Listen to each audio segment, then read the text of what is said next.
સંસ્કૃતિમાં સનાતન સંસ્કૃતિમાં એટલું બધું છે કે ગુરુ બિન ઘોર અંધાર, ગુરુ વગર બધું અંધારું જ છે.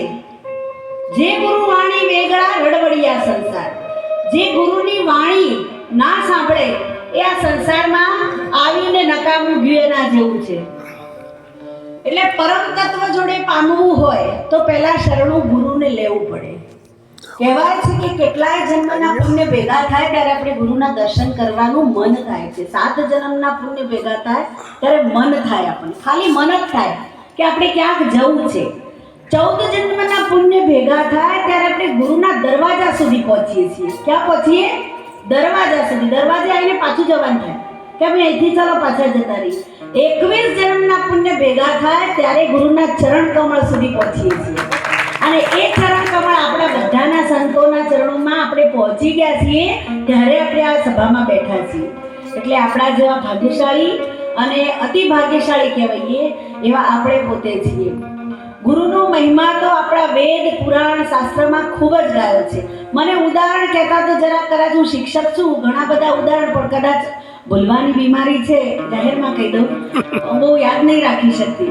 પણ પરમ તત્વનું જ્ઞાન છે મને કે પરમાત્માને પામવો હોય તો ગુરુના ધ્યાન દ્વારા તમે પરમાત્માને પામી શકો છો. એ જ્યોતિ બિંદુ સ્વરૂપ છે. એ બિંદુને પામવો એટલે એનું કીર્તન કરવાની કોઈ એવી જરૂરિયાત નથી, પણ ગુરુના ચિંતન મનનથી તમને બિંદુ દેખાઈ જશે. એટલે એ ચિંતન અને એ મનન દ્વારા પરમાત્માને આપણે પામી લઈશું. ભગવાન સાથે જ્યારે એક લિંગ થઈશું ને ત્યારે તમારા સઘળા દુઃખો દુન્યવી આત્માઓ કરતા એની સાથે વાત કરશો તો ગુરુના માધ્યમથી તમારે ત્યાં સુધી તમે પહોંચતા વાર થશે નહીં. એટલે ગુરુના દર્શન એ ખૂબ મહત્વના છે. આજે પોષી પૂનમ છે અને માં જગદંબાનો પ્રાગટ્ય દિવસ છે. માં શક્તિનો પ્રાગટ્ય, શિવ અને શક્તિ આ જગતની આદ્ય શક્તિ. એટલે આજનો દિવસ તો નારી શક્તિનો દિવસ કહેવાય કે માતાઓને હું નમન કરું છું કે આપણે એ શક્તિ સ્વરૂપા છીએ.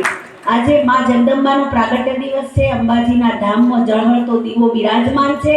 આ શક્તિઓ બધી એનું મુખ્ય સ્વરૂપે મહા અંબા, સરસ્વતી, જગદંબા, કાલી, સરસ્વતી, શીતળા, દુર્ગા, આ બધી શક્તિઓ માં પાર્વતીથી માંડીને બધી જગદંબા એ પોતે એક જ શક્તિનું સ્વરૂપ છે.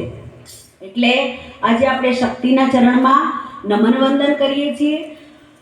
બાપુના તો વચનો, આશીર્વચનો, એમના આશીર્વાદ, એમની કૃપા દ્રષ્ટિ બધા ઉપર એટલી બધી છે કે આપણને એમ થાય કે સમય થાય ને ક્યારે આપણે પહોંચી જઈએ. મને પણ એવું થાય છે. અઠવાડિયામાં 3 વાર આવું છું મળવા. ખબર નહીં, પહેલાં મને નહોતું ખબર જ નથી કે આ જગ્યાએથી હું નીકળું તોય નહોતું થતું. અને સમય નહીં કહેતો કે કોઈ માણસનો દીવો જળહળી ઉઠે છે તો મને ઓટોમેટિક થાય એટલે ગાડીનો સેલ મારી સીધું બાપુ જોડે દર્શન કરવા આવતી રહું છું. એટલે આ છે ગુરુ ભક્તિનો પ્રેમ અને સંત સમાગમ. એ આ છે. એટલે આપણને જ્યારે સંતનું ચિંતન થાય છે, સંતના દર્શન થાય છે અંદરથી, જે હૃદયમાંથી, ત્યારે આપણો ઉમળકો કંઈક અલગ જ હોય છે. તો સંતશ્રીના ચરણમાં હું નમન વંદન કરું છું. આપણે સર્વે ધ્યાન ભક્તિ ગુરુ કૃપાથી ખૂબ આગળ વધતા રહીએ, સેવા કરતા રહીએ. બીજું કે રાષ્ટ્રભક્તિ ના ભૂલીએ ક્યારેય. રાષ્ટ્રભક્તિ કરીએ. આપણે એવું કરીએ કે વાડામાં ના બંધાઈ જઈએ. આપણે એક જ છીએ. આપણે સનાતન ધર્મ બોલીએ છીએ, આપણે કંઈ હિન્દુ ધર્મ બોલીએ છીએ એમાં કે હું પટેલ છું ને હું બ્રાહ્મણ છું ને હું હરિજન છું કે હું આ છું. શા માટે? આપણે મનુષ્ય છીએ. આપણે મનુષ્ય છીએ. મનુષ્યથી કોઈ અલગ છે નહીં. ભગવાને બધાને એક જ આત્મા આપ્યું છે, એક જ લોહી આપ્યું છે, એક જ જેવું શરીર આપ્યું છે. તો મારા ને તમારા વાડા શેના છે? હું એમ કહું છું. એટલે આવી મનની ભેદ ક્યાંય રાખીએ નહીં. આપણે બધા સંતોના દર્શન કરવાઈએ છીએ એટલે અહીંયા તો નથી હોતું, પણ બહાર પણ આપણે ક્યાંય જઈએ તો આ એક ખાસ સૂચન કરી કે રાષ્ટ્રભક્તિ જગાવીએ. આપણે હિન્દુ છીએ, હિન્દુ ધર્મ અપનાવીએ અને હિન્દુ ધર્મને આગળ વધારીએ અને આપણે સનાતન ધર્મને આગળ. બાપુનું એક જ વાક્ય કે સનાતન ધર્મનો જય હો. એટલે સનાતન થઈએ આપણે. અત્યારે આપણે હિન્દુ ધર્મ વાડામાં વળી ગયો છે. કેટલા બધા વાડામાં કે હું આ ધર્મનો ને હું આ છું ને હું આ તે છું. પણ એવું ના કરતા એકતા અને સંગઠન રાખીએ. સંગઠન શક્તિમાં બહુ મહાનતા છે.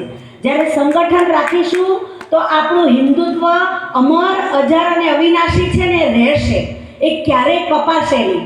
નહીંતર તો એ દિવસ દૂર નથી કે આપણે એ દિવસ પણ જોવાનો વારો આવે. એટલે આટલી મેદની એક જણ 10 જણને કહેશે તો કેટલા બધા સંદેશો મળશે. એટલે રાષ્ટ્રભક્તિ જગાવી આપણું હિન્દુ રાષ્ટ્ર ભારત માતાને આપણે મુખ્ય શિખર ઉપર બેસાડવાની, ગુરુ શિખર ઉપર બેસાડવાની છે. ભારત સોનાની ચીડિયા હતી, પાછી સોનાની ચીડિયા થવાની છે. પણ એ સંતોના સમાગમથી આપણા બધાના ધ્યાન અને ચિંતનથી થશે. તો આવા વિચારો, રાષ્ટ્રભક્તિના વિચારો આપણે બહુ ઊંચા કરીએ અને રાષ્ટ્ર માટે ક્યારેય પણ, જેમ બાપુએ કોરોના કાળમાં સેવા કરી, આપણા જેવા બધા ભક્તોએ પણ ઘણી બધી સેવા કરી છે. આપણે કંઈ આપત્તિ આવે તો કરીએ જ છીએ, પણ એવી રીતે રાષ્ટ્ર માટે ગમે ત્યારે જરૂર પડે તો આપણે ઝોલી લઈને બહાર નીકળી જઈએ, એવી ભક્તિ આપણે રાષ્ટ્ર માટે હોવી જોઈએ. તો એ પણ એક ચિંતનનો વિષય છે, કારણ કે રાષ્ટ્રની હાલત અત્યારે બહુ ખરાબ છે.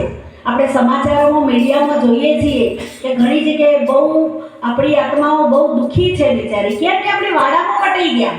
હિન્દુ ધર્મ વાડામાં વેચાઈ ગયો. એને વેચવાનો નથી, એને એકત્રિત થવાનું છે, ભેગા થવાનું છે. અને બાપુની વાણીમાં એ જ હોય છે કે આપણે બધા સંગઠિત થઈને કાર્ય કરીએ. તો બોલો સદગુરુ